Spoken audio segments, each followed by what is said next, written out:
Imagine this. You're standing at the hardware store staring at 100 different light switches.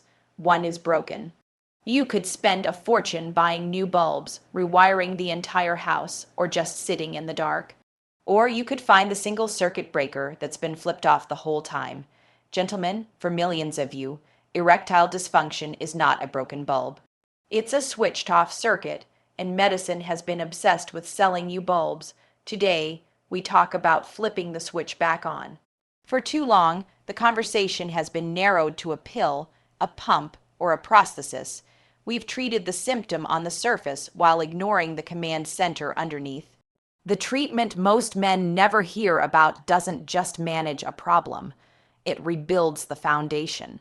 It understands that true virility isn't found in a pill bottle. It's restored through precision, understanding, and treating the root cause, not the echo. Key point 1 dismantles the most pervasive and oversimplified myth in men's health. The idea that erectile dysfunction is merely a plumbing problem, a clogged pipe that just needs a forceful chemical push to open. This blood flow deception is the foundational error that leads millions of men down a path of temporary fixes and deepening frustration. To understand why, we must first appreciate the exquisite hierarchical complexity of an erection. It is not a hydraulic event, it is a neuro-vascular symphony. The blood vessels in the penis are the orchestra, but they play only upon the precise, coordinated command of the conductor, the nervous system. The process begins not in the pelvis, but in the mind with thought, sensation, or emotion. This spark travels down a sophisticated neural highway, the spinal cord, and then branches through a delicate network of peripheral nerves, specifically the cavernous nerves, that exit the lower spine and weave through the pelvis to deliver the command to engage directly to the erectile tissue. Only upon receiving this flawless electrical signal do the arteries dramatically dilate, the smooth muscles within the penile chambers relax, and the venous outflow gates close, trapping blood. Create rigidity. The pill-based model focuses exclusively on the last step of this cascade, attempting to forcibly relax that smooth muscle. But what if the signal to initiate that relaxation never arrives, or arrives too weak, too fragmented? That is the critical failure point this new treatment paradigm addresses. For a staggering number of men, the breakdown occurs not in the pipe itself, but in the wiring. The cavernous nerves are incredibly fragile, vulnerable to a myriad of insults that medicine routinely overlooks. Chronic inflammation from diet or untreated infection creates a toxic biochemical soup that nerves cannot fire through. The relentless pressure of long-term sitting, especially on hard surfaces, can chronically compress and irritate the pudendal nerve, the information superhighway for pelvic sensation and function. Past trauma, a fall on the tailbone, a sports injury, a car accident, can create micros, scarring, or adhesions that strangle these delicate neural pathways. Even metabolic disorders like prediabetes and high insulin levels are neurotoxic, slowly poisoning the nerves long before a formal diabetes diagnosis is ever made. In all these scenarios, the blood vessels may be perfectly clear, the hormonal engine may be running, but the on switch is disconnected. The body is receiving the mental desire, but the message gets lost in transit, corrupted by static, or blocked entirely. This is why so many men find pharmaceutical solutions increasingly ineffective or unreliable. You cannot chemically mandate what the nervous system cannot properly initiate. The treatment, therefore, must become a neurologist for the pelvis. It involves sophisticated diagnostics to map the signal path and find the lesion, the site of compression, inflammation, or damage. Then, using targeted energy modalities, it works to depolarize stunned nerves, reduce inflammatory cytokines choking the neural fibers, and restore the bioelectrical integrity of the pathway. We are not just cleaning pipes, we are rebooting the entire control system, ensuring that the command from the brain is delivered with the speed, clarity, and force necessary to orchestrate the entire vascular event This shifts the entire narrative from one of passive management of a broken part to one of active rehabilitation of a core physiological communication network. The erection is the report card of that system's health, and by fixing the wiring, we restore the body's innate, integrated ability to perform. To truly grasp the revolutionary nature of this approach, we must venture into a region of the body that conventional medicine has astonishingly neglected, the pelvic basin, not as a collection of isolated organs, but as an integrated living ecosystem, a second nervous system, or a pelvic brain. This is not a metaphorical concept, but a physiological reality. Imagine the pelvis not as a passive bony bowl, but as a dynamic tension structure, a biot, integrity model where bones, muscles, ligaments, and fascia create a responsive web of support. At the core of this web lies the pelvic floor, a symphony of striated muscles that do far more than control bladder and bowel function. These muscles are in constant, intelligent dialogue with the deep core stabilizers of your abdomen and back, with your diaphragm above, and with the intricate autonomic and somatic nerve plexuses woven through them. This region houses the sacral plexus, a major hub of the autonomic nervous system, the part that controls automatic functions like blood vessel dilation, and the pudendal nerve, the primary conductor of sensation and motor control. This dense convergence is why the pelvis acts as a second brain. It processes immense amounts of neural traffic independently, coordinating elimination, stability, sexual function, and even emotional grounding. However, this sophisticated system is under siege by the modern lifestyle.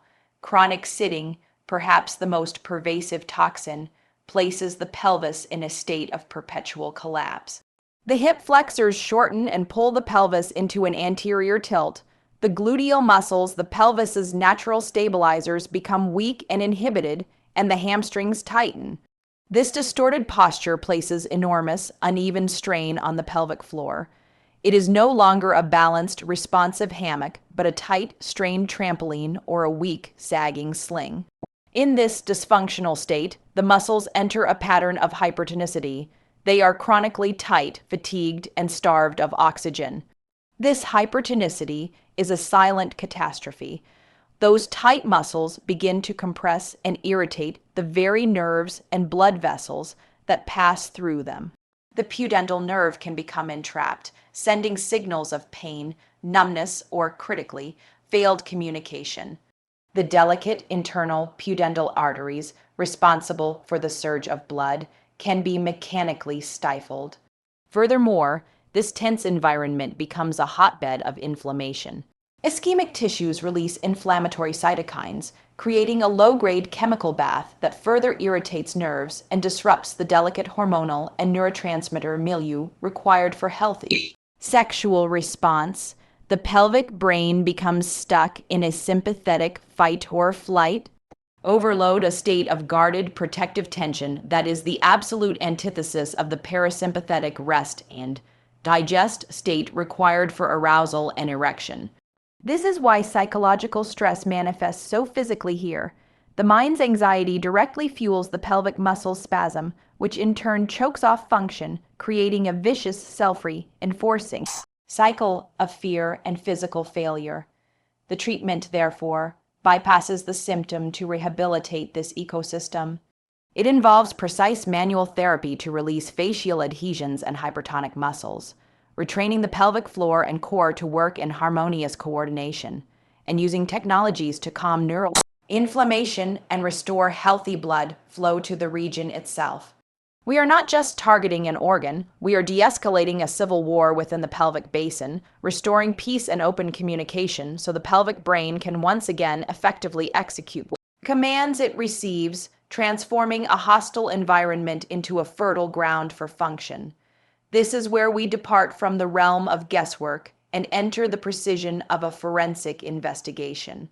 The standard model of diagnosis, a brief conversation and a prescription, is not merely inadequate, it is a form of medical negligence for a condition this complex. It treats all presentations as the same dead end, ignoring the map of clues each patient's body provides. True resolution demands a shift from asking what is happening to meticulously uncovering where and why the system has failed.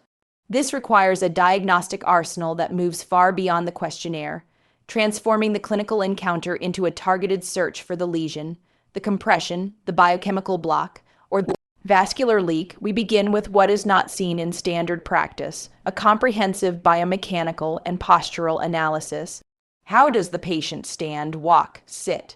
We assess the alignment of the pelvis, the mobility of the hips and sacrum, the tension patterns in the adductors and abdominals. This tells a story of potential nerve entrapments, of muscular imbalances that have been pulling the pelvic architecture into dysfunction for years, often stemming from an old injury or a lifetime of poor movement patterns. The cornerstone of objective data is advanced vascular and neural imaging. A bidirectional Doppler ultrasound, performed in a flaccid state and critically after a pharmacological stimulus, is non-negotiable. This isn't just a snapshot, it's a dynamic movie of the hemodynamic event. We measure peak systolic velocity to assess arterial inflow. Is there a blockage or insufficiency? We look at end diastolic velocity and resistive indexes to evaluate venous occlusive function. Is the blood leaking out as fast as it comes in? This alone categorizes the problem into vascular subtypes, but we go deeper. To interrogate the nervous system's role, we employ specialized testing such as Pudendal nerve somatosensory evoked potentials or bio, the syometry, which can quantify the sensitivity and conduction velocity of the nerves serving the pelvis. Is the signal delayed, diminished? This objectively confirms neurogenic involvement. Furthermore, we look systemically at the biochemical terrain that nerves and blood vessels must survive in. This means advanced hormone panels that go beyond total testosterone to assess free testosterone, estrogen sensitivity, and cortisol rhythms. It includes inflammatory markers like C-reactive protein and fibrinogen, which reveal a body state hostile to vascular health. It involves assessing for metabolic syndrome markers, insulin resistance, lipid particles, that silently erode endothelial function. In some cases, we utilize infrared thermography to visualize areas of inflammation and compromised blood flow, or electromyography to assess pelvic floor muscle coordination and resting tone. Each test is a piece of evidence, cross-referenced against the patient's history and physical exam. The goal is to create a personalized pathophysiology map. Here is the site of the pudendal nerve irritation from a scarred sacrotuberous ligament. Here is the minor but consequential arterial plaque in the internal pudendal artery, compounded by chronic inflammation from visceral adipose tissue. Here is the resulting venous leak due to smooth muscle dysfunction from the neural compromise. This is diagnosis as cartography. We are no longer labeling a mystery. We are illuminating the exact points of failure within an interconnected system, providing the unambiguous blueprint for a repair that is as precise as diagnosis itself. We have journeyed from a place of frustrating simplicity into a landscape of empowering complexity. We began by shattering the most seductive lie, that erectile dysfunction is a singular, localized plumbing issue. We exposed the blood flow deception for what it is, a distraction from the true conductor of the symphony, the nervous system. We recognized that a pill which forces a hydraulic event is useless if the electrical signal to begin that event is lost, corrupted, or never sent. This fundamental shift in perspective from plumber to electrician changes everything. It moves us from managing a symptom with a chemical crutch to investigating a system-wide communication failure, a problem not of structure, but of function and information. This investigation led us into the core of the body, to the pelvis not as a passive container, but as a dynamic, intelligent ecosystem, a second brain. We saw how chronic sitting, past trauma, and unaddressed inflammation can turn this harmonious biota, integrity structure into a hostile, cramped environment where muscles spasm, nerves are compressed, and tissues suffocate. This isn't about being unfit. It's about a specific, localized civil war that chokes off the very infrastructure of vitality. Understanding this transforms the condition from a source of shame to a comprehensible biomechanical and neurological puzzle, where tension is not just stress, but a physical blockade, and where restoration is not mythical, but methodical. Armed with this understanding, we then equipped ourselves with the tools of a forensic detective. We abandoned the vague questionnaire for the precise map. Through advanced diagnostics, dynamic Doppler ultrasound, nerve conduction studies, hormonal and inflammatory panels, and biomechanical analysis, we learned to stop asking what and start answering where and why. This precision diagnostics allows us to move from blanket prescriptions to targeted protocols. We can now identify the exact site of the pudendal nerve entrapment, the specific arterial insufficiency, the particular pattern of pelvic floor dyssynergia, or the inflammatory marker poisoning environment. This is the end of guesswork and the beginning of true, personalized medical intervention. Therefore, the conclusion is not a return to where we started. It is an invitation to step into a new paradigm of health. The treatment most men don't know about is this integrated root-cause protocol. It is the rehabilitation of the pelvic ecosystem, the rebooting of the neural pathways, and the regeneration of the vascular endothelium through targeted, non-invasive technologies. It is the recognition that an erection is the body's most honest biomarker, not of isolated sexual function, but of core systemic health. This is not about finding a better pill. It is about rendering the pill unnecessary. It is about reclaiming the body's innate, integrated ability to function as it was designed to.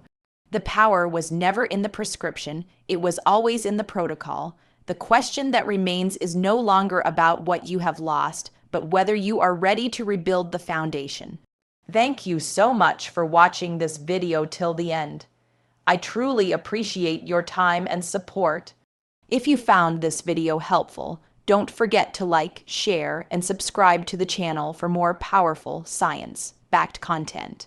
Stay healthy, stay strong, and I'll see you in the next video. Take care and goodbye.